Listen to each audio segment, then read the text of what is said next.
Hey everyone, welcome back to another episode of Click to Buy, the show where we ask e-com experts for their best advice to help you turn clicks into customers.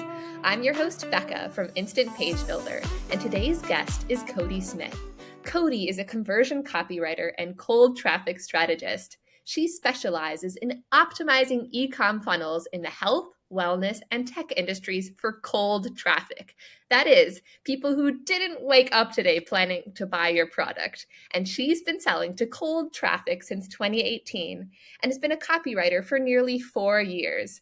Codi has trained with top experts like Joanna Wiebe from Copy Hackers, and she's written product pages for Copy That on YouTube, which has over 50K subscribers.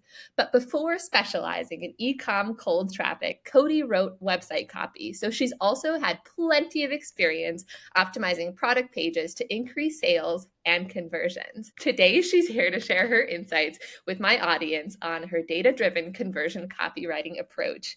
Now, the only thing left I have to say is, Codi, thank you so much for being on the podcast today. I'm so excited to have you.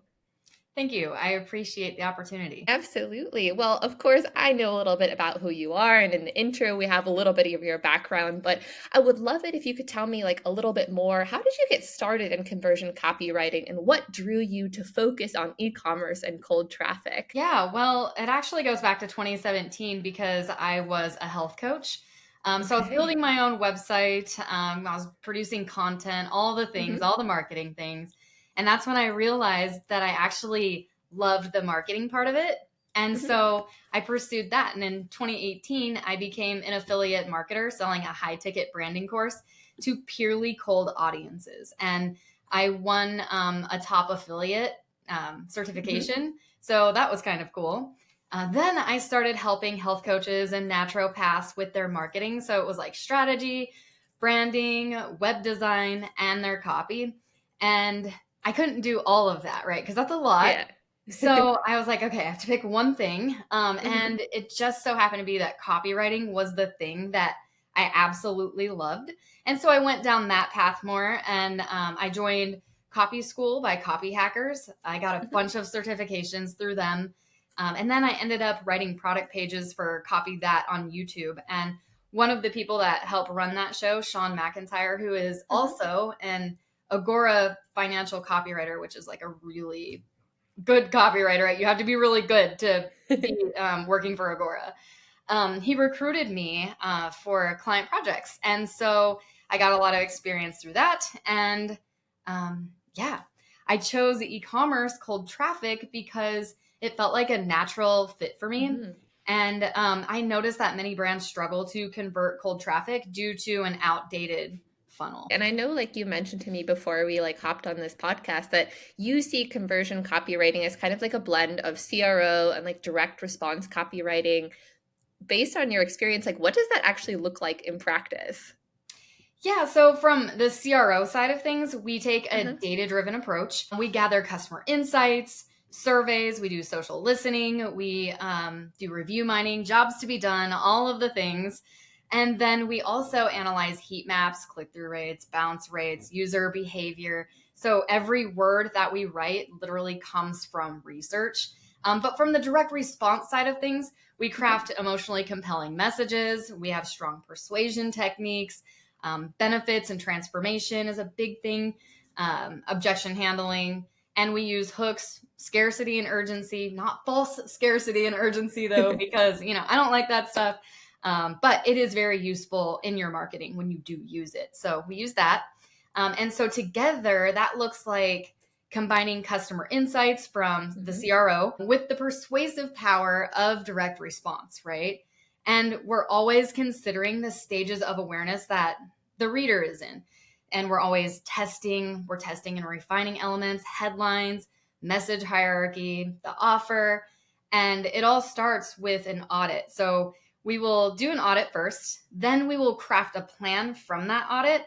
And then Mhm. we execute on that plan. And from there, we optimize what we've created. Hey, well, that sounds so interesting. I love how you're kind of blending those different elements together. Before we get into the audit, I would love to touch on like just like the first half of what you're talking about, which of course was like the customer research.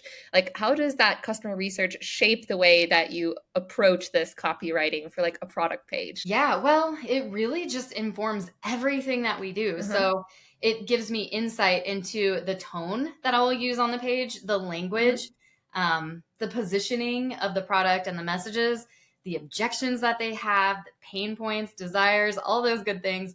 So it helps me define what needs to be said and when to say it. Perfect. Well, that I can't wait to actually see this in action. So I would love it if we could like see this process unfold. Could we possibly like audit a funnel together?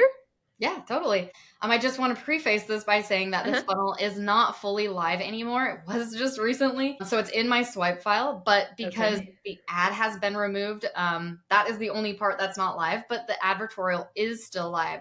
So we will look at what I would do to optimize this for cold traffic. But yeah, so the key here is to not, when you're converting cold traffic, it's to not set off the salesperson alarm, right? We don't want Hmm. people to be scared away because they think they're just being sold to. Hmm. So, with that being said, I'm going to go ahead and share my screen and we will start taking a look at the ad. Love it. And I think it's also a really great practice, even if the ad isn't live anymore, like brands are constantly optimizing their funnels and things. So it's always good to still have like those swipe files and save the examples when you have them because you never know what's going to be the next. Yeah. And here's the thing, like I looked at their stuff and they are definitely still running the ad for obviously it's live Hmm. and we have the Hmm. live link, but they're just trying out different ads to see Yes. what works. And so Hmm. yeah, so I think that this is going to be very useful because if they knew what they could do to optimize Hmm. that ad for that advertorial, then it would likely convert very well. So, all right, here goes. Here we go. Okay, let me All zoom right. this in a bit so that you can see it. Perfect. Can you see it? Yeah, this much chill, this much gummy. Love it. Yeah, so this company sells CBD gummies, Hmm. and yeah, they're trying to educate people on the benefits of the CBD gummy, right? And then Hmm. obviously trying to convert them. But anyway, so let's start. So let's take a look at the ad. First, I like to start off with what is good about the ad. So, the ad has a minimal design, it's clean, it's uncluttered, and that makes it visually appealing. It uses curiosity to provoking copy. So, like this much chill and this much gummy kind of makes you think, huh, that's interesting, right? Hmm. And so that's good. But the ad is trying to do too much. It's attempting to educate about a problem, present a solution, and convince them to buy all in one step. And cold traffic Hmm. doesn't typically respond well to this because it feels like an immediate sales pitch, right? So people have objections. Cold traffic, they don't necessarily know you yet or trust your brand. So they might need more information before they are ready to make a purchasing decision, right? So Absolutely. the core issue that I see with this is that the messaging spans multiple stages of awareness. So we have messaging that is largely problem aware with like this much chill and in this much gummy. That's for somebody who's in a problem aware stage. We Hmm. have solution aware messaging like conveniently microdosed. We have product aware messaging. So this means that they would already be familiar with the product with juicy tangerine flavor. And then we also have most aware shop now, right? So that means um, they're trying to move somebody from just discovering who they are to buying Hmm. something really quickly, right? Yep, absolutely. Like if I don't know what these gummies are, I might prefer like a learn more if it's more like in the beginning stages. But if I'm someone who is already a little bit familiar, indeed, like shifting those elements I imagine around could be a bit more powerful. Right. And if you're not problem aware, if Hmm. this wasn't created for somebody who's problem aware, then Hmm. you wouldn't necessarily need to use that messaging, right? Because that will attract someone who is in that stage, right? So we True. want to Yeah. match the stage that they're in. So let me ask you something, Becca. If you Mhm. were to click this button here, what would you expect to see next? I'm gonna guess that it's gonna go to like a product detail page just because that's so often the case. But it could be like a landing page. I would guess that would be my like guess. One of those. Maybe for a specific tangerine gummy. That'd be my best guess. Yeah, right. So most people are going to expect to buy something, right? Because it Yeah, says yeah, shop now. yeah. So Mm-hmm. they're going to be ready to buy something, and that's what they expect, right? So when we do click this button, we go to an advertorial, right? Okay. Yeah, yeah, yeah. So this creates Interesting. friction in the customer experience, right? Because when you click that button that says shop now, you Mm-hmm. expect to shop now, not to be educated. So this would be considered a really big conversion leak. And just by tweaking that button can make a big difference, right? And then Mm-hmm. here we have this pop up. Would you like a 10% off discount code? That we do not want to do. And that is because that trips the salesperson alarm. We're not Mm-hmm. ready for that direct selling yet, right? I Because don't even this know is what I'm getting a discount on. right, exactly. And you're like, wait a minute, they're just trying to sell me something. I don't know if I trust them Mm-hmm. anymore. I don't know if I Mm-hmm. should even read this because they're obviously trying to sell me something, right? Mm-hmm. So that's what that we don't want to do that. Um, but so instead, what I would have done for the ad is I would have um, created the ad for one stage of awareness. I would have Mm-hmm. focused on one specific persona. Mm-hmm. And the only job of the ad would have been to get them to click to the next page. And that is it, right? And the call to action wouldn't be shop now. It would be related to the headline, and it would be something like discover how I found my chill. That way it matches where we're going, right? Mm-hmm. Yeah. So, all right, let's take a quick look at this advertorial. The most important elements of an advertorial is the headline, which is Mm-hmm. obviously right here, the image, the hero image right here, Mm-hmm. and then the lead. And the lead is the first couple sentences to first couple paragraphs that you see on the Mm-hmm. advertorial, right? So let's take a look. We have the headline here. So the headline says, How I Discovered Microdosing Gummies Were the Answer to My Everyday Stresses and Worries. So that sets this up that we are about to discover that these gummies were like answering her prayers to her Mm-hmm. stresses and worries. And then we get to the lead, and then it says, After one too many hungover mornings from chasing a relaxing buzz, it was time to pour the wine down the drain and puff, puff, pass on smoking. Feels Gummies changed my sober self-care game for good. And what the main thing that I notice here is there's a huge disconnect between their Mm-hmm. first few sentences. So we have the headline promises stress relief, but the Mm-hmm. ad, or not the ad, the lead, it shifts to quitting wine and smoking, which is unrelated to the promise in the headline. True. Yeah, And it's like two different issues. right. And that can cause bounce because people are expecting one thing and then they're reading this and they're like, I don't know if I'm in the right place anymore, Mm-hmm. you know? And then they leave the page, which is not what we want. So as I go down, I notice right here we have a benefit block. So this is like a bunch of benefits about the product. Mm-hmm. And the benefit block just comes too early on the page because it'll likely, again, trip that salesperson alarm because they're not ready Mm-hmm. for that yet. Right now, they just want to figure out how this gummy relieved her stress. And that's the only thing that we need to focus on right now, right? Mm-hmm. And then as I go down here, I'm reading through the copy and I'm like, okay, the past few years have been rough on everyone. This right here is very vague. So most people who read this is going to be like, yeah, cool. I don't care. Because when they're reading, they care about themselves, right? What's Yeah. in it for me? And we wouldn't want to start something off like this because it doesn't grab attention. It doesn't secure attention on the page. And people can't see themselves in that, right? Mm-hmm. So it really makes me wonder who this is for. So as I continue to read, when the pandemic began, I was a mom. Okay, so now we have a person to talk to. right? Mm-hmm. This could be tailored towards moms. And since it, if we put that up higher in the ad or in the headline somewhere, then Mm-hmm. people would know who this is for, and it would keep them there because they can see themselves on the page, and they feel like this might relate to them, right? Yeah, I think like I had no idea it was about a mom till we've scrolled down quite a bit. Right.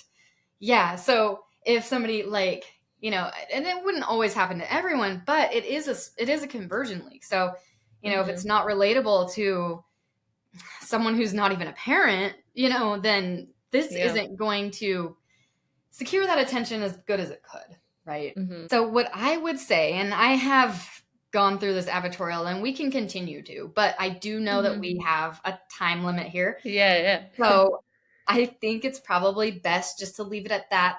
There are Yeah. a lot more things I could say about this to improve the conversions on here, but I Mm-hmm. think we'll just leave it there. But what I can say is overall, the advertorial is kind of missing this golden thread. And that golden Yeah. thread is a big idea that connects through the entire article, right? So we have a Mm-hmm. big idea.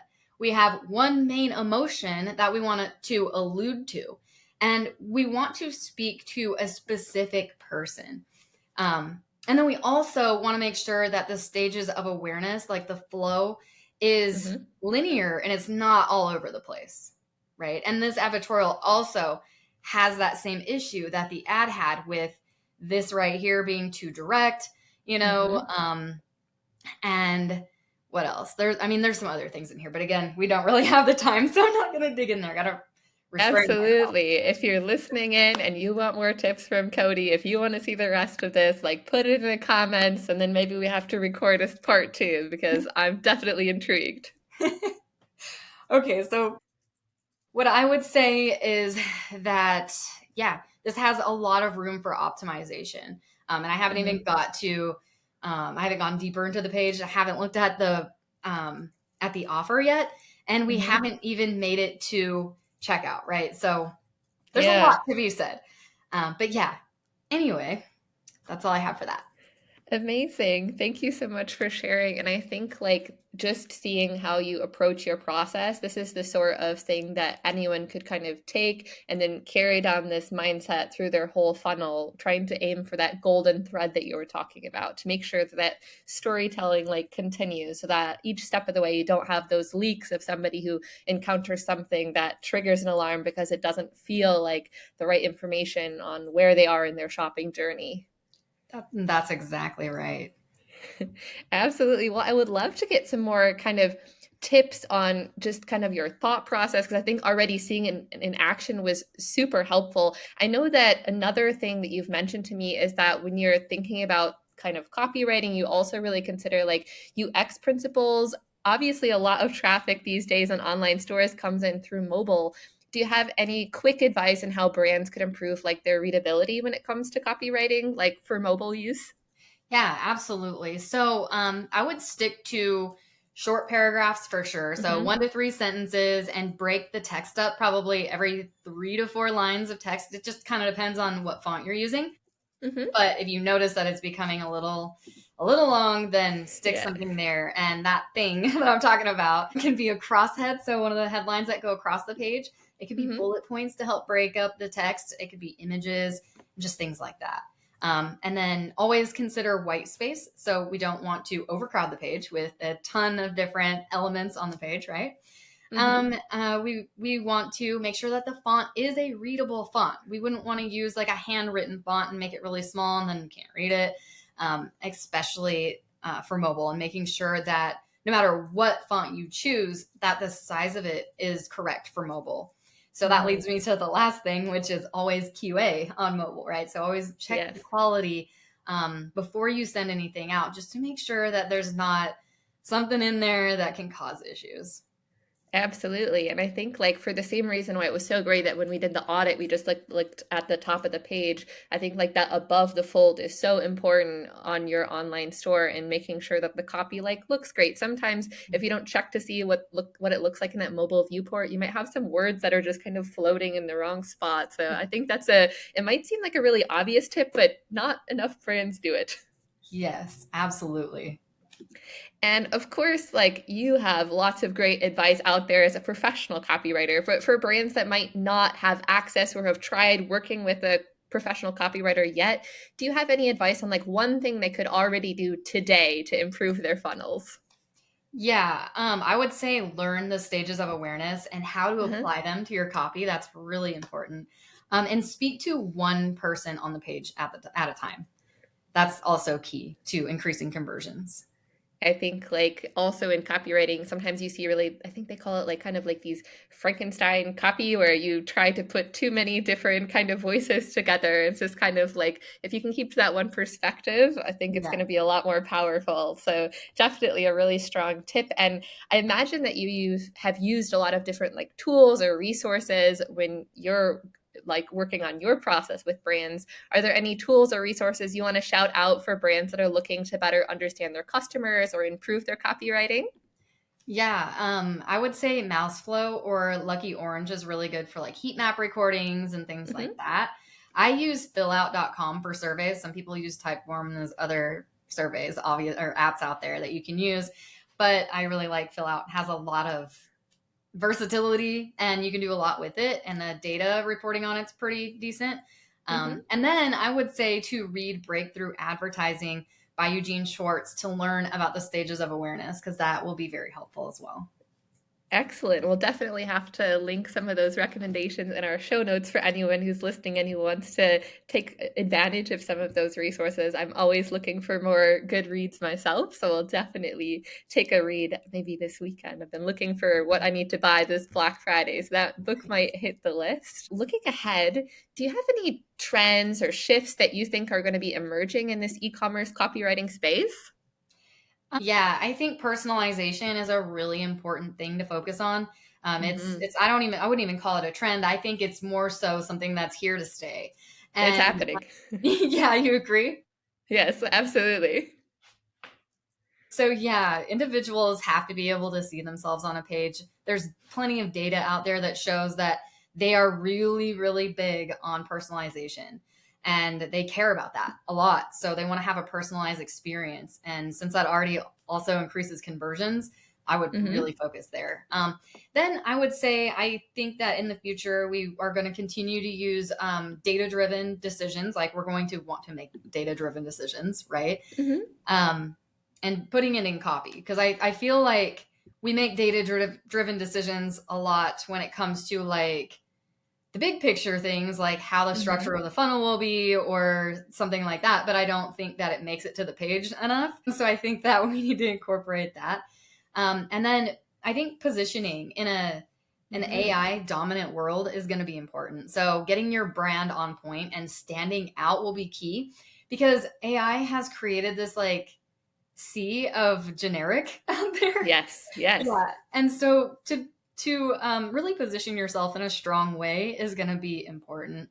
And then for ecom, um, value. I mean, this is all for ecom, but it could apply to Uh-huh. this is specific to ecom. Value driven selling, I think, is going to be the future.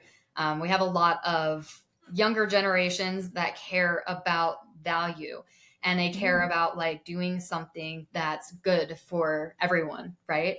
And so they care, since they care about that so much, I think that's going to need to be included in our marketing a lot more than we currently do. And then I think that on the flip side of that, or not even on the flip side, but part in addition Mhm. to that, a lot of ecom brands are going to shift toward selling, like I said, with value, but it's similar Mhm. to like SaaS. So SaaS has to think about the customer journey because Mhm. they rely on them to continuously use their service, right? And I Mhm. think that's kind of where that's going to go with ecom as well. So focus on how the product solves real problems and Yes. delivers meaningful results. And I think that is where it's going. Yeah.